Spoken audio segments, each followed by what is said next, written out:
დილომშვიდობისა.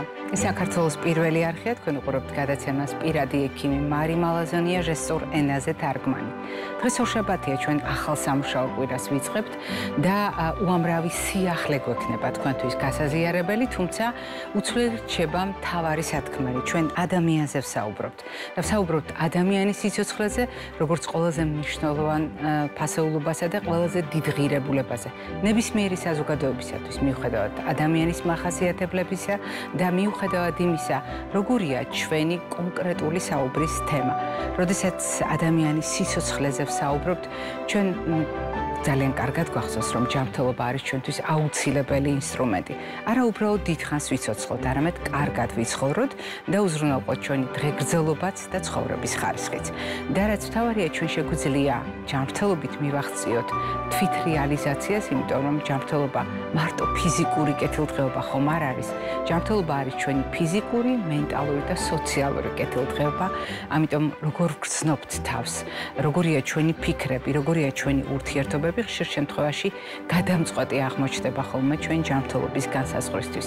მაგრამ როგორია ჩვენი ურთიერთობა გარემოსთან, რა ადგილი გვაქვს ჩვენ იმ სამყაროში, რომელსაც ყოველდღიურად, ყოველწამიერად ვცვლით და შემდეგ ეს ცვლილებები ზოგჯერ ძალიან საბედისწერო უკუსვლით ბრუნდება ჩვენთან. ამის კარგი მაგალითია გარემოს პასუხი ადამიანის ჩარევაზე და იმ პროცესებზე, რომელიც ჩვენი ინიციატივით დაიწყო სამყაროში. არის თუ არა ამ მხრივ გასათვალისწინებელი სამედიცინო რისკები, ამაზეა დღევანდელი ჩვენი გადაცემა, მაგრამ ვიდრე უშუალოდ თემაზე ვისაუბრებთ, მოკლე სიუჟეტი, რომელიც მე ვფიქრობ დაგაინტერესებთ.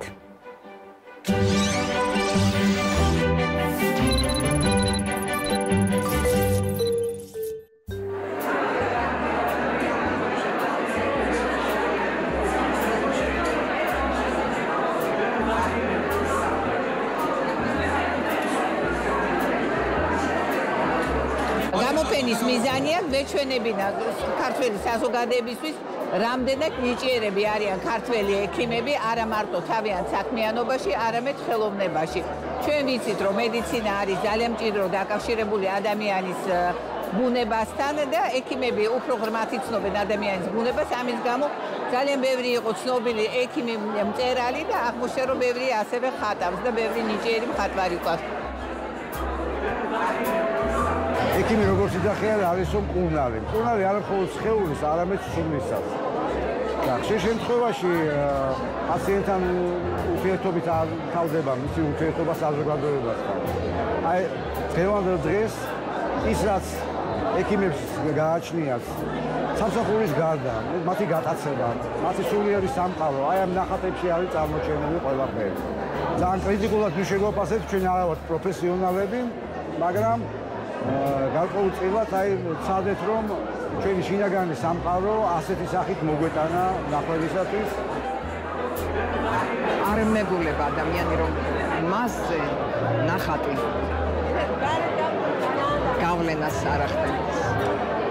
ზოგიერთზე დადებით, ზოგზე თქვათ უარყოფით, ზოგი შეიძლება გაჯარდეს, ზოგი შეიძლება ძალიან გახარებული იყოს. მოკლედ, ეს არის ემოციათა ქარიშხალი, რომელსაც მუდამ ჭირდება ერთი მხრივ კონტროლი და მეორე მხრივ ის აუცილებელია სულიერი ჰარმონიისათვის და სულიერი სიმშვიდისთვის ადამიანისთვის. ეს არის განტვირთვის საშუალება, ეს არის ის სამყარო, რომელსაც გამოხატავ სტრესთან დაკავშირებული სამსახურის მერე, ხატავ ბავშვობიდან. ყოველ შემთხვევაში დღე არ გავარო რაღაცა მონახატი და მონახატი არ გავაკეთო. რა არის ჩემთვის მხატვრობა? ერთი სიტყვით თუ ვიტყვი, ეს არის ყველაზე დიდი თავისუფლება. თუ გავითვალისწინებთ იმას, რომ ნებისმიერი პროფესია ეს არის ცოდნა, რომელიც ჩვენ გვაძლევს ერთგვარ პრიზმას და მე ამ პრიზმაში ვხედავთ სამყაროს, მაშინ განსაკუთრებულია ადამიანური ისტორიები, რომელსაც ნახატებში ყვები. და რა კი სათქმელს აქვს სხვადასხვა ენა, მაშინ ჩვენი ნახატები და ექიმის ნახატი და ჩემი ნახატი კონკრეტულად არის ფერებით მოყოლილი ადამიანური ისტორია.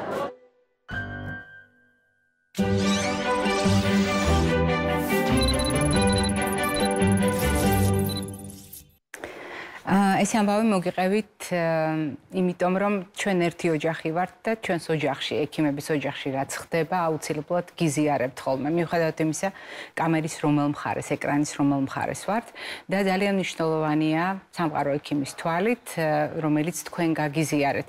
თუმცა რაზედაც ახლა უნდა ვისაუბროთ, ეს არის სამყაროს აღქმა, რომელიც ყოველდღიურად გვაფიქრებს და რომელიც ქმნის ჯანმრთელობასთან დაკავშირებულ რისკებს. რამდენად ფიქრობთ ჩვენს გარემოზე, მაშინ, როდესაც რაღაც გეგმები გვაქვს.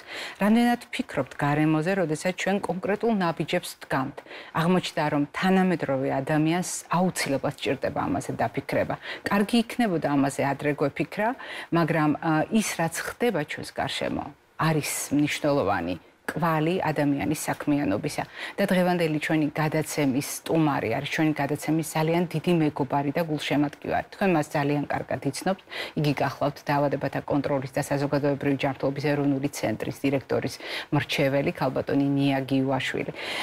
დილამშვიდობისა ქალბატონი ნია. ძალიან მიხარია ყოველთვის თქვენი სტუმრობა და მიხარია იმიტომ რომ თქვენ მთელი საერთაშორისო საზოგადოების მასშტაბით თანამოაზრეებთან, კოლეგებთან ერთად მუშაობთ იმ პროექტებზე, რომელიც გარემოს ჯანმრთელობის შენარჩუნებას ემსახურება. პირდაპირი გაგებით გარემოს ჯანმრთელობის, რომლის გარეშე ჩვენი ჯანმრთელობა უკვე წარმოუდგენელია. არა და ყოველდღიური რეალობა გვარწმუნებს იმაში, რომ დიახ, კლიმატური ცვლილებები ქმნის ჯანმრთელობისთვის რისკებს. მოკლედ რომ შევაფასოთ ის რეალობა, რომელშიც აღმოჩნდა თუნდაც რამდენიმე დღის განმავლობაში საქართველოს სხვადასხვა რეგიონში სტიქიის მოქმედება ძალიან მასშტაბურია და წუხ საზოგადოება იმ შედეგების გამო, რომელიც მოჰყვება ნებისმიერ სტიქიას. არასდროს არის სასიამოვნო და სასურველი სტიქია, მაგრამ სიხშირე მოვლენები ისე იცვლება, რომ რისკები და შედეგები კიდევ უფრო მძაფრი შეიძლება აღმოჩნდეს. არის თუ არა ჯანმრთელობისათვის რისკი ის კლიმატური ცვლილება, რომელიც ახლა ამ წუთას უკვე გვაქვს?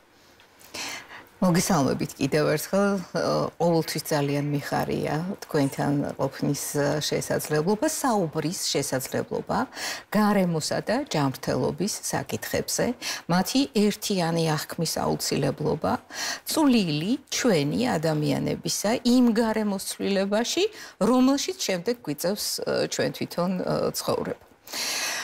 დიახ, გეთანხმებით, ეს ასია ნამდვილად. კლიმატის ცვლილება უდიდეს ზეგავლენას ახდენს ჯანმრთელობაზე. 2023 წელი მნიშვნელოვანი მოვლენებით დატვირთული წელი იყო.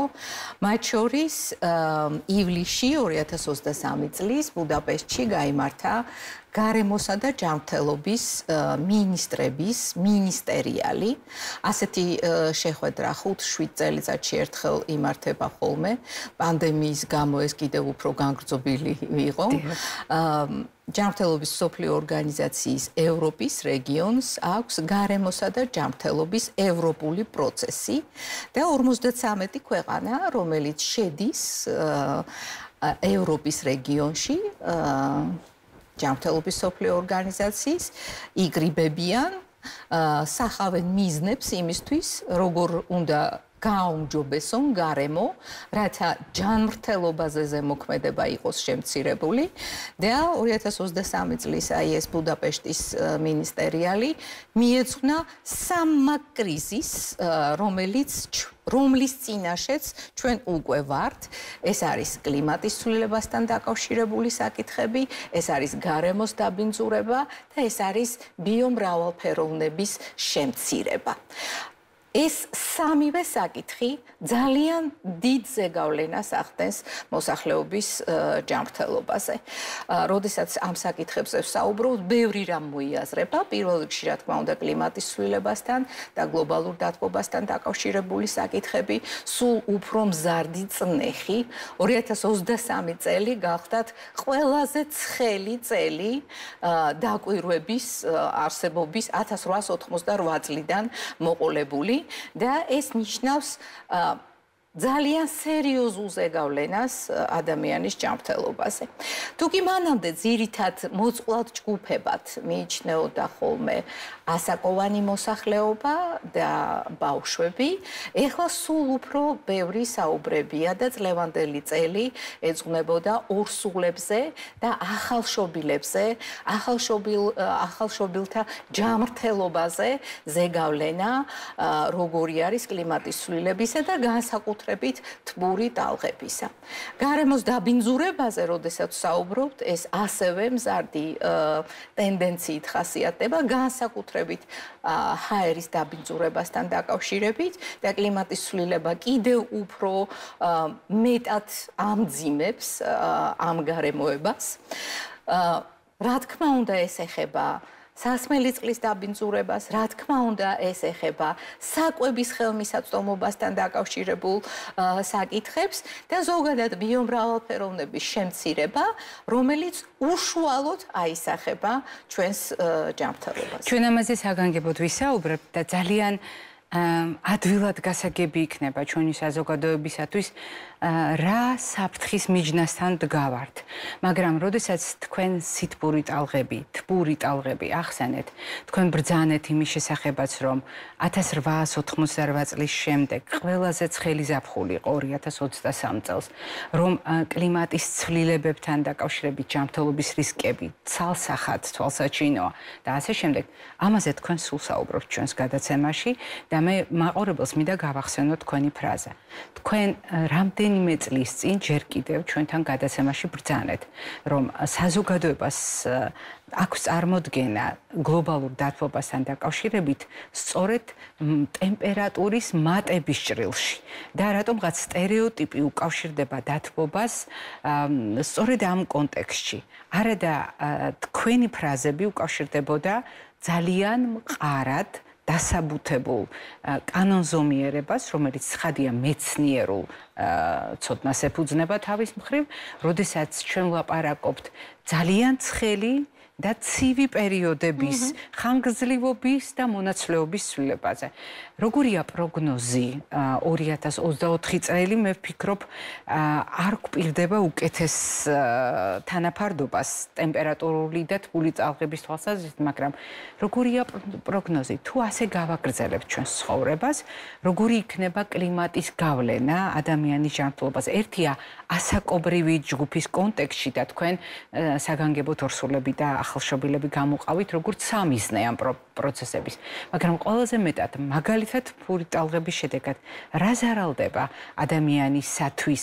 გასაგებია, რომ სიცოცხლის ხანგრძლივობა, ცხოვრების ხარისხი, მაგრამ რომელი სისტემებია ყველაზე ხშირად დარტყმის ქვეშ, სამიზნე მთავარი და შესაბამისად რომელი პრობლემები ჯანმრთელობისა უფრო მეტად იჩენს თავს თუ ასეთი კლიმატური ცვლილებები იქნება შენარჩუნებული? ძალიან დიდი მადლობა ერთგვარად რეტროსპექტული მიმოხილვისთვის, ის რაზეც უკვე დიდი ხანია საუბრობთ, თბური ტალღები, მათი სიხშირე, მათი ხანგრძლივობა სულ უფრო გაიზრდება, ასეთი არის სხვადასხვა სცენარების მიხედვით 2050 წლისთვის 2070 წლამდე არის ესეთი ძალიან საშიში სცენარებიც, რომელიც ამბობს, რომ 2100 წლისათვის ეგრეთ წოდებული გაუდაბნოების პროცესი ისეთ მასშტაბებს შეიძენს, რომ ეს სერიოზულ პრობლემას შექმნის, როგორც ბიომრავალფეროვნების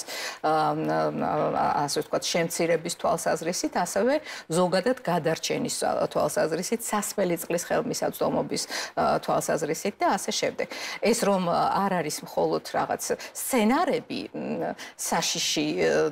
საშიშროებათა ფილმებიდან და რომ ის ჩვენი ყოველდღიური ყოფის განუყოფელი ნაწილი ხდება, ეს გვიჩვენა 2021-მა, 2022 წლის ზაფხულმა, 2023 წლის ზაფხულმა, როდესაც მთელ რიგ ქვეყნებში სასმელი წყლის, ევროპულ ქვეყნებში, მათ შორის სასმელი წყლის ხელმისაწვდომობის სერიოზული პრობლემა იყო, შეზღუდვები მნიშვნელოვანი, რომელიც კრძალავდა მაგალითად მცენარეების მორწყვისთვის, და ასე შემდეგ, სასმელი წყლის გამოყენებას, განსაკუთრებით ტურისტულ ზონებში, ქვეყნებში ძალიან სერიოზული პრობლემები, რომელიც შეექმნათ დიდ ტურისტულ ქალაქებს, როგორც არის მაგალითად ბარსელონა ან რომი და ასე შემდეგ და ასე შემდეგ, სადაც სასმელი წყლის ხელმისაწვდომობასთან დაკავშირებით საგანგებო ღონისძიებების გატარება უწევდათ, როდესაც მდინარეების ასე ვთქვათ წყალმარაგი იმდენად შემცირდა, რომ მათი გამოყენება ტრანსპორტირებისათვის უკვე პრაქტიკულად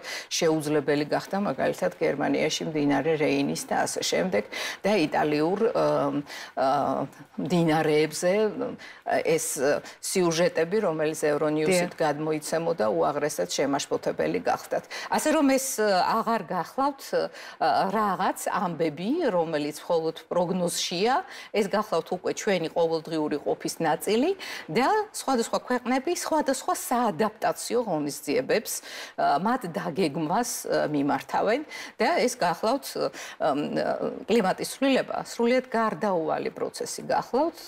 ეხლა ჩვენ უნდა ვიზრუნოთ ადაპტაციაზე, ზიანის შემცირებაზე და საადაპტაციო მექანიზმების გაძლიერებაზე, რომელიც სხვადასხვანაირი კარგი პრაქტიკით შეიძლება რომ იყოს უზრუნველყოფილი და ასეთი მაგალითები ეხლა უკვე არის ევროპის სხვადასხვა ქვეყნებში.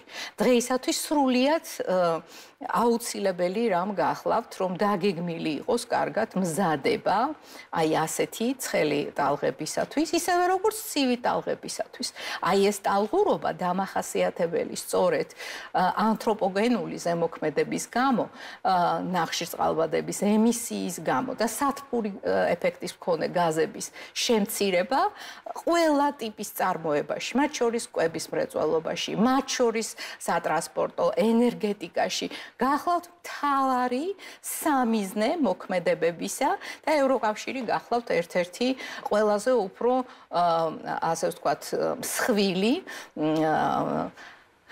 თანამეგობრობა ქვეყნებისა, რომელიც საუბრობს კაცრ მწვანე ენერგეტიკის პრინციპებზე, ნულოვან ემისიებზე, ამა თუ იმ ტიპის ნივთიერებებისა, რომელიც ათბური ეფექტებს წარმოქმნიან, რათა ეს ზემოქმედება შემცირდეს, რომელიც უკავშირდება კლიმატის ცვლილებასთან ერთად კატასტროფებს ბუნებრივს, რომელსაც ყოველდღიურ რეჟიმში ვხედავთ უკვე ამასთან დაკავშირებული წყალდიდობები, გვალვები, რომელიც ინფრასტრუქტურასთან არის ასევე დაკავშირებული და კიდევ ერთი ძალიან მნიშვნელოვანი რამ. აი ეს ცვლილებები მათ შორის შრომის უნარიანობაზე აისახება და ასე ვთქვათ, შრომის მარგი ქმედების კოეფიციენტი მნიშვნელოვნად მცირდება, გარდა იმისა, რომ ეს მოითხოვს ენერგეტიკულად სხვადასხვა ტიპის სცენარების ამოქმედებას, იმიტომ რომ გაგრილებისთვის საჭირო კონდიცირების სისტემების მუშაობისთვის ენერგია არის საჭირო, კიდევ უფრო მეტი და ეს პირდაპირ იგზავნილი სულ რამოდენიმე დღის წინ ლანცეტის რედაქტორმა, რაც გააჟღერა წიაღისეული დავტოვოთ წიაღში. ეს არის თავარი მიმართვა იმისათვის, რომ ენერგეტიკის სექტორმა არ მოახდინოს კიდევ უფრო მძიმე ზეგავლენა გარეთ. და გარკვეულწილად, როდესაც ლანცეტის რედაქტორი ამ სიტყვებს ამბობს, ეს არის გამოსავლის ძიებაც და შეთავაზებაც ფართო საზოგადოებისათვის, ამ შემთხვევაში მსოფლიო საზოგადოებისათვის, საერთაშორისო საზოგადოებისათვის, თუმცა არის ერთი ძალიან მნიშვნელოვანი საკითხი, თქვენ მიერ ნახსენები უკვე საუბრის დასაწყისში, მაგრამ მე დავპირდი მაყურებელს, რომ მაქსიმალურად ჩვენთვის ახლობელი წახნაგით დავინახავთ ამ პრობლემას და ეს პრობლემა არის ის, რაც ადვილად შესამჩნევია. როდესაც ჩვენ დილით ადრე ვიღვიძებთ, თუ ვახერხებთ იმას, რომ ყური მიუგდოთ ბუნებას, რაც არის ჩვენს გარშემო ჯერ კიდევ შემორჩენილი, არ არის ხშირად ისეთი ხმაურიანი ჭიკჭიკი, რომელიც შეიძლება ბავშვობაში სხვაგვარად აღიქმებოდა. რა თქმა უნდა, ჩვენ ვამბობთ ხოლმე, რომ ბავშვობაში ყველაფერს მძაფრად აღვქვამთ, მაგრამ ის რომ დილით ჩიტები დუმილია, ეს მაინც და მაინც კარგი ამბავი არ არის. და თუ ქალაქში მცხოვრები ადამიანები ამას დააკვირდებიან, მაგალითად, რამდენად გადაფარულია მანქანების ხმაურით, ყველაფერი დანარჩენი ეს გასაგებია, მაგრამ მაშინაც კი, როდესაც სატრანსპორტო საშუალებების გვაძლევს ამის საშუალებას და არის შედარებით აღქმადი ხმა, ბუნების ხმა ნაკლებად ისმის და აი ამაზე საუბრობს თანამედროვე მსოფლიო. სულ რამდენიმე დღეა მეცნიერებმა არაერთი ქვეყნის მეცნიერებმა გამოაქვეყნეს ძალიან საინტერესო. მე უბრალოდ დროს არ დავკარგავ თქვენს დროს, რომ ეს კვლევები ჩამოვთვალო. სამარისებული სიჩუმე ან ავის მომასწავებელი სიჩუმე. ერთი მხრივ ჩვენ ვდარდობთ, რომ გარემოს რისკია ხმაური. და თქვენ ამაზე არაერთხელ გისაუბრეთ ჩვენს გადაცემაში. ხმაური არის პრობლემა, მაგრამ მეორე მხრივ ბუნება ჩუმდება. ანუ ადამიანები ქმნიან ხმაურს, ბუნება ჩუმდება და ეს ავის მომასწავებელი სიჩუმე არის ჩვენთვის, ჩვენ ჯანმრთელობისათვის თურმე საბედისწერო. რატომ? იმიტომ რომ უკავშირდება ბიომრავალფეროვნების შემცირებას და ეს გახლავთ ის საკითხი, რომელიც ყველაზე უფრო მაღალ რეესტრში არის უკვე აყვანილი, ბიომრავალფეროვნების შემცირება, რომელიც ნიშნავს როგორც ფლორის, ასევე ფაუნას ძალიან სერიოზულ შემცირებას, ეს ნიშნავს დეფიციტს იმ ძირითადი საარსებო გარემოსი, რომელშიც ჩვენ გვიწევს ცხოვრება. განსაკუთრებით როდესაც მცენარეული საფარის შემცირებაზეა საუბარი. დიახ, კლიმატის ცვლილებასთან დაკავშირებული საკითხები, გლობალური დათბობა, მათ შორის მნიშვნელოვანი არის სწორედ იმ თვალსაზრისით, რომ ის იწვევს მცენარეული საფარის ძალიან სერიოზულ შემცირებას. ძალიან გახშირებული ტყის ხანძრები, რომელიც განუყოფელი ნაწილი გახლავთ უკვე ზაფხულის პერიოდისა და ჩვენ ხანგრძლივ ტყის ხანძრებს ვაგვერდებით უკვე გარემოში, როგორც კი დადგება არაერთ ქვეყანაში, როგორც კი დადგება ცხელი კი არა, თბილი სეზონი და მაშინვე იწყება ტყის ხანძრები, რომელიც მნიშვნელოვნად აჩანაგებს მწვანე საფარს. ამასთან დაკავშირებული ჰაერის დაბინძურება, რომელიც ასევე სპობს მთელ რიგ სახეობებს, არა მარტო მცენარეებისა, არამედ ცხოველებისა და მათ უწევთ მიგრაცია ისეთ გარემოში, სადაც მეტნაკლებად კლიმატური პირობები არის შესაბამისი, თუმცა ესეც არ არის გამოსავალი. ხმაური, რომელიც არსებობს ურბანულ დასახლებებში, ეს განსაკუთრებული პრობლემა გახლავთ და თანაც ხმაური, მუდმივი ხმაურის ტიპისა, რომელიც იწვევს ცენტრალური ნერვული სისტემის მნიშვნელოვან, ასე ვთქვათ, რღვევებს, იწვევს გულსისხლთა დაავადებებთან დაკავშირებულ სხვადასხვა ტიპის გართულებებს, რომლებიც ამძიმებს ქრონიკული დაავადებების მიმდინარეობას და რა თქმა უნდა მენტალური სტატუსი. სულ უფრო ხშირად არის საუბარი და წინა პლანზე წამოწევა მენტალური მდგომარეობისა, ფსიქიკური მდგომარეობისა, ფსიქიკურ მდგომარეობასთან დაკავშირებული დარღვევებისა, მათ მართვასთან დაკავშირებული საკითხები და ეს ყველაფერი მათ შორის უკავშირდება სასმელი წყლის ხარისხს, ჰაერის ხარისხს და საკვების ხარისხს. უკაცრავად გერთობით, მაგრამ როდესაც აი ასეთ მასშტაბებზე ვსაუბრობთ, გასაგებია თქვენ რატომ ახსენით მაგალითად ღონისძიებები, როდესაც ქვეყნების ხელმძღვანელები ერთვებიან საკითხების მოგვარებასა და გადაწყვეტილებების მიღებაში, მაგრამ ერთი რიგითი ადამიანისათვის, ერთი რიგითი მოქალაქისათვის ნებისმიერ ქვეყანაში რამდენად მნიშვნელოვანია ეს ინფორმაცია, მე ვფიქრობ, განმარტებაც არ ჭირდება. თუმცა ერთ რიგით ადამიანს მე პირადად როგორ შემიძლია შევცვალო ეს პროცესები, ამ დროს უსუსურობის განცდა გიპყრობს მხოლოდ და ფიქრობ, რომ ვერაფერ შეცვლი. შეგვიძლია შევცვალოთ. მოკლედ, რამდენიმე სიტყვით, რომ დიახ, ამაზე განსაკუთრებით ხშირად არის ახლა უკვე საუბარი პერსონალურ წვლილზე, შეტანილზე გარემოში მისი, ასე ვთქვათ, დეგრადაციის შესაჩერებლად. ჩვენი პერსონალური არჩევანი არის უკვე გამსაზღვრელი, განსაკუთრებით, როდესაც ვირჩევთ საცხოვრებელ ადგილს, განსაკუთრებით, როდესაც ვირჩევთ კვების პროდუქტებს, რა ტიპის გადაადგილების საშუალება გამოვიყენოთ და ეს არჩევანი ყოველდღიური გახლავთ. უარის თქმა პლასტმასების გამოყენებაზე, იმიტომ რომ მიკროპლასტმასებით დაბინძურებამ უკვე მიაღწია ისეთ მასშტაბს, როდესაც ჩვენს სისხლშიც კი აღმოაჩინეს მიკროპლასტმასების ნაწილაკები, რომელიც თავისი ზემოქმედების არსით ისეთივეა, როგორც ჰაერის დაბინძურების, როგორც თამბაქოს მოხმარებასთან დაკავშირებული ჯანმრთელობაზე ზეგავლენა. ამიტომ ჩვენი ინდივიდუალური არჩევანი მნიშვნელოვანწილად განსაზღვრავს საერთო ზემოქმედებას გარემოზე.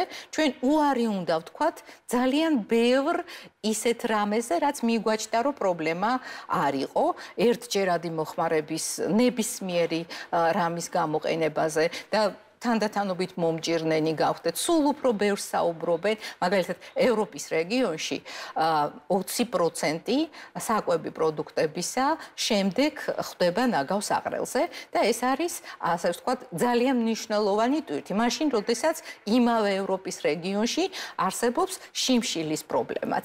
და აი ამისი დაბალანსება თუ რა უნდა გაკეთდეს იმისთვის, რომ ერთის მხრივ ჭარბ მოხმარებას არ ქონდეს ადგილი, რომ სულ უფრო ხშირად დიდი კომპანიები, მათ შორის მოდის ასე ვთქვათ, ინდუსტრიაში დასაქმებული სხვადასხვა კომპანიები, სულ უფრო ხშირად გადადიან ბიოდეგრადირებად ისეთი ტიპის მასალის გამოყენებაზე, რომელიც მძიმე ტვირთად არ დააწვება შემდეგ გარემოს და მდგრადი ორგანული დამაბინძურებლები, რომლებიც სხვადასხვა სექტორიდან ხდებიან, შემცირდება მათი რაოდენობა. ზოგადად ინდუსტრია წარმოება, რომელიც ისეთი ტიპისა იქნება, რომელიც არ გააფრქვევს სათბური ეფექტის მქონე გაზებს, ეს ჯანდაცვის სექტორსაც ეხება, ეს ეხება, რა თქმა უნდა, ნებისმიერ სხვას და მოხმარება პროდუქტებისა იყოს ოპტიმიზებული იმგვარად, რომ ნარჩენებს არ წარმოქმნიდნეთ ძალიან დიდი რაოდენობით სრულიად განუყოფელი ნაწილი ჩვენი ცხოვრებისა, გაჯეტები, სხვადასხვა ელექტრო მოწყობილობების ნარჩენები, რომლებიც უზარმაზარი რაოდენობით წარმოიქმნება და ეს ყველაფერი საბოლოო ჯამში ზეგავლენას ახდენს დეგრადაციაზე და ის სიჩუმე, რომელიც თანდათანობით გამეფდება და დაისადგურებს, ეს ნიშნავს გაქრობას მთელი რიგი სახეობებისა, როგორც გითხარით, როგორც ფლორასი, ასევე ფაუნასი და ეს გახლავთ ისეთი რამ, რომელიც შესაძლებელია გახდეს ჩვენი ყოფის ასე ვთქვათ, ყოველდღიურობა. სხვადასხვა საუბარი არის მათ შორის იმაზე, რომ სათბური ეფექტის მქონე გაზების ზოგადად დაბინძურების ზემოქმედება, მათ შორის დღის და ღამის, ასე ვთქვათ, ხანგრძლივობას, მონაცვლეობას და ასე შემდეგ შეცვლის იმგვარად, რომელიც არ იქნება ჩვენი ორგანიზმისთვის, ადამიანის ბიოლოგიური რითმისთვის ადვილად ადაპტირებადი. ამიტომაც მაქსიმალურად დიდი განგაშის ზარი ახლა იმიტომ არის და იმიტომაც ახალი კლიმატის შეთანხმება, პარიზის შეთანხმება, რომელიც მოწოდებულია იმისთვის, რომ 2 გრადუსამდე ყველაფერი გავაკეთოთ იმისთვის, რომ 2 გრადუსს არ გადააჭარბოს ტემპერატურის ცვლილებამ, დათბობამ, ვინაიდან ეს იქნება კატასტროფული შედეგების მომტანი ჩვენი ორგანიზმისთვის. ძალიან დიდი მადლობა იმისთვის, რომ ხართ ჩვენი მეგობარი და მადლობა იმისთვის, რომ ამ დარგში თუ რამ სიახლეა ბოლო სიტყვა, ყველაზე ახალი ინფორმაცია არის ხელმისაწვდომი ჩვენი მაყურებლისთვის, იმიტომ რომ თქვენ მოდიხართ ჩვენთან გადაცემაში და ამას უზიარებთ ფართო საზოგადოებას. მადლობა კიდევ ერთხელ და წინ დახედულება, რომ ძალიან მნიშვნელოვანია და ახლა როგორც არასდროს გვმართებს წინ დახედულება ჩვენი შვილებისთვის, ჩვენი მომავლისთვის. ბოლოს და ბოლოს თუნდაც ეგოისტურად ვიფიქროთ საკუთარი არსებობისათვის, ახლა როგორც არასდროს გვჭირდება ამ ცოდნის გათვალისწინება და მაყურებელს შევახსენებთ დღევანდელი ჩვენი გადაცემის სტუმარი გახლდათ დაავადებათა კონტროლის და საზოგადოებრივი ჯანმრთელობის ეროვნული ცენტრის დირექტორის მრჩეველი ქალბატონი ნია გიუაშვილი და ტრადიციულად აუცილებლად დავასრულებთ გადაცემას კვებითი შუქნიშნით.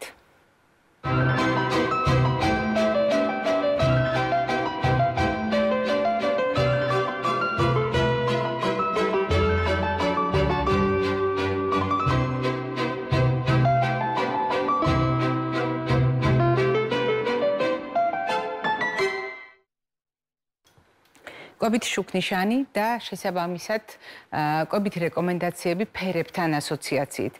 ასეთ შემთხვევაში ჩვენ ყოველთვის გვახსოვს, რომ მწვანე ნებადართვით, ყვითელი სიფრთხილით, წითელი შეზღუდვით ძალიან იშვიათად აკრძალვით, მაგრამ მთავარი სათქმელით მომაქციე ყურადღება ემსახურება იმას, რომ ჩვენ ინფორმაცია მივიღოთ და აუცილებლად გადავინახოთ ჩვენი მეხსიერების უჯრაში იმისთვის, რომ შემდეგ უკვე ეფექტიანად გამოვიყენოთ. როდესაც საუბრობთ გარემოსთან ჩვენს ურთიერთობაზე, კვება ამის საუკეთესო მოდელია. მოდით გავიხსენოთ რა არის კვება.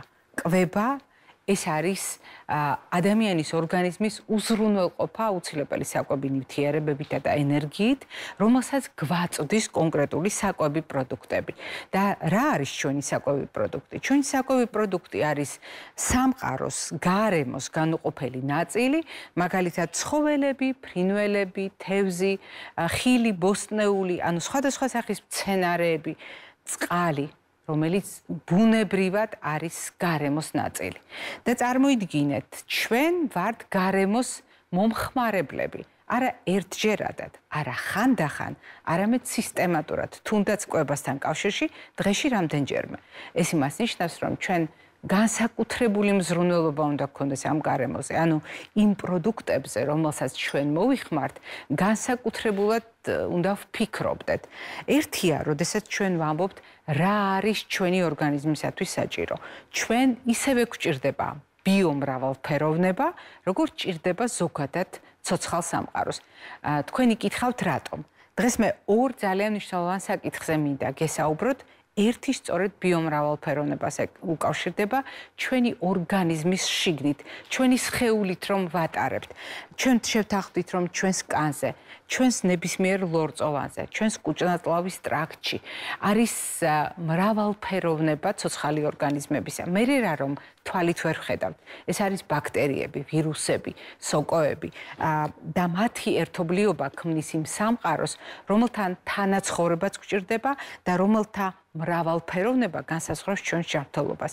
და ასეთ შემთხვევაში, როდესაც ჩვენ ვამბობთ პროდუქტების შესახებ, როგორი უნდა იყოს ჩვენი კვება, სწორედ ამგვარად გადანაწილებული კვების მოდელი, ამგვარად ბალანსირებული კვების მოდელი, ბოსტნეულისა და ხილის ყოველდღიური გამოყენება, სულ ცოტა ნახევარი რაციონის სახით, ბარცლეულ ბურღულეულისა და ცილოვანი კომპონენტის გამოყენება ხილთან და ბოსტნეულთან ერთად კომბინაციაში უზრუნველყოფს იმას, რომ ბიომრავალფეროვნება შევინარჩუნოთ. რას ნიშნავს ბიომრავალფეროვნების დარღვევა და რას ნიშნავს შენარჩუნებული ბიომრავალფეროვნება? მაგალითად, როდესაც ჩვენ ნაწლავური პრობლემები გვექნება დისბიოზის, ანუ წონასწორობის დარღვევის შემდეგ. ეს არის ბიომრავალფეროვნების დაკარგვა. როდესაც ჩვენ მაგალითად სხვადასხვა პრობლემის გამო კარგავთ ორგანიზმის შიგნით წონასწორობას, ამის საფუძველით შეიძლება იყოს ბიომრავალფეროვნების დაკარგვა. როგორ ვუწყობთ ხელს ბიომრავალფეროვნებას? რასაკვირველია, ჩვენ შეგვიძლია საკვები პროდუქტებით მივახმაროთ და მცენარეული ბოჭკო, მაგალითად ხილსა და ბოსტნეულში, მარცვლეულსა და ბურღულეულში არსებული ეს კომპონენტები ძალიან გვეხმარება. მაგრამ ასევე გვეხმარება ჩვენი ხელით დამზადებული, მაგალითად მამაპაპურიწესით მომზადებული სხვადასხვა სახის მწნილები, მჟაველს ეძახიან ხოლმე ჩვენში. ეს არის არა კონსერვირებული, არამედ ბუნებრივად მლარილ წყალში ფერმენტაციის პროდუქტი, რომელიც ძალიან მდიდარია ცოცხალი ორგანიზმებით. ასეთი ბიომრავალფეროვნების მასაჟდოებელი საკვები პროდუქტია მაწონიც, რასაკვირველია და თქვენ წარმოიდგინეთ თანამედროვე კლასიფიკაციით ძმარიც გადის სწორედ იმ ფერმენტირებულ პროდუქტთა შორის, რომელიც ხელს უწყობს ჩვენი ნაწლავის ბიომრავალფეროვნებას. ნიშნავს ეს იმას, რომ ძმარი დავლიოთ და სისტემატურად დავლიოთ ძმარი, მაგალითად ავსე იქცევიან ადამიანები ზოგჯერ წონის კორექციისთვის. არა. როდესაც ჩვენ საკაზმად ვიყენებთ ამას, როდესაც ჩვენ ამას ვიყენებთ სხვადასხვა პროდუქტის კონსერვაციისთვის, მას სრულიად საკმარისად შენარჩუნებული აქვს ამგვარი დატვირთვა. წყლის ადეკვატური მოხმარება ეს არის ჩვენი ორგანიზმის წონასწორობის და თუნდაც ბიომრავალფეროვნების წინაპირობა. მაგრამ ბიომრავალფეროვნება აღმოჩნდა, რომ შეიძლება დაარღვიოს ჭარბად ცხიმის, ნახშირწყლების, განსაკუთრებით შაქრების, მლაშე და უხვად შეკაზმული პროდუქტების და ალკოჰოლის არარაციონალურმა გამოყენებამ. და ასეთ შემთხვევაში გასათვალისწინებელია კიდევ ერთი ფაქტორი, ჩვენ მიერ მაგალითად პროფილაქტიკისთვის გამოყენებული ანტიბიოტიკი ან ნებისმიერი წამალი, რომელიც გავლენას ახდენს ჩვენს მაგალითად შინაგან სამყაროზე და აი ამ მიკრობიომსა და მიკრობიოტაზე, შეიძლება აღმოჩნდეს ჩვენი ბიომრავალფეროვნების დაკარგვის წინაპირობა. როდესაც ჩვენ მიგრაციაში ვიმყოფებით, როდესაც ემიგრაციაში გადავდივართ, გახსოვდეთ ადამიანებო, ეს არის ძალიან მნიშვნელოვანი საკითხი და ჩვენ თავს უნდა უთხრათ, ჩვენ ადამიანებმა საკუთარ თავს უნდა უთხრათ და პირველ რიგში ამას ჩემ თავს ვეუბნები, როდესაც ჩვენ ვიცვლით საცხოვრებელ გარემოს, როდესაც ჩვენ ვიცვლით კლიმატურ ზონას, დასასვენებელ ადგილსაც კი, ჩვენ ამას გვეუბნება, ამ სიტყვებს გვეუბნება, გახსოვდეთ ადამიანებო. თანამედროვე მეცნიერთა ერთი ჯგუფი. ეს არის მიმართვის ფორმა. გახსოვდეთ ადამიანებო, ბიომრავალფეროვნება, ეს იმას ნიშნავს, რომ მაგალითად წამლებით არ დავარღვიოთ ეს ბიომრავალფეროვნება. სხვა საცხოვრებელ გარემოში გადასვლისას, მიგრაციისას, ემიგრაციისას ჩვენ გვეცვლება ნაწლავის ბიომრავალფეროვნება, გვეცვლება შესაბამისი რეაგირება საკვებ ნივთიერებებზე და იცვლება ჩვენი ჯანმრთელობის რისკები. მაგრამ არის მეორე ძალიან მნიშვნელოვანი საკითხი, რომელიც ნიშნავს იმას, რომ მაგალითად ანტიბიოტიკებს ვიყენებთ მაშინ, როდესაც ძროხა ავად არის, ფრინველებს ვმკურნალობთ და ასე შემდეგ. უფრო მეტიც, დღეს საკითხი დგას ასეთი ანტიბიოტიკოთერაპიის ადამიანზე გავლენასთან დაკავშირებით. კიდევ უფრო რთულად არის საკითხი მაშინ, როდესაც მაგალითად ცოცხალ ორგანიზმებში გამოყენებული ანტიბიოტიკები ძალიან მძიმე გავლენას ახდენს ადამიანის ანტიბიოტიკ რეზისტენტობაზე. და ასეთ შემთხვევაში უნდა გავითვალისწინოთ ამ პროდუქტების მიღების უსაფრთხოება და პროდუქტების დამუშავების ტექნოლოგიები, შებოვა, დაშაშხვა, შეწვა ამა თუ იმ საკვებ პროდუქტში არსებული საზიანო ნივთიერებების მოქმედებას აძლიერებს. მე ამ თემას მოგვიანებით ამ დღეებში კიდევ დაუბრუნდები, იმიტომ რომ ეს არის ძალიან მნიშვნელოვანი საკითხი. მანამდე შეგახსენებთ, რომ ჩვენ როგორც ყოველთვის ზაფხულში, ივნისში ვცდილობთ გარემოსთან დაკავშირებით მაქსიმალურად ბევრი თემა შემოგთავაზოთ, ბევრი რეკომენდაცია და დღევანდელი გადაცემა არ გახლდათ გამონაკლისი. მე ორშაბათ არა ხვალამდე გეფშვიდობებით. ჩართულობას და დღეგრძელობას გისურვებთ.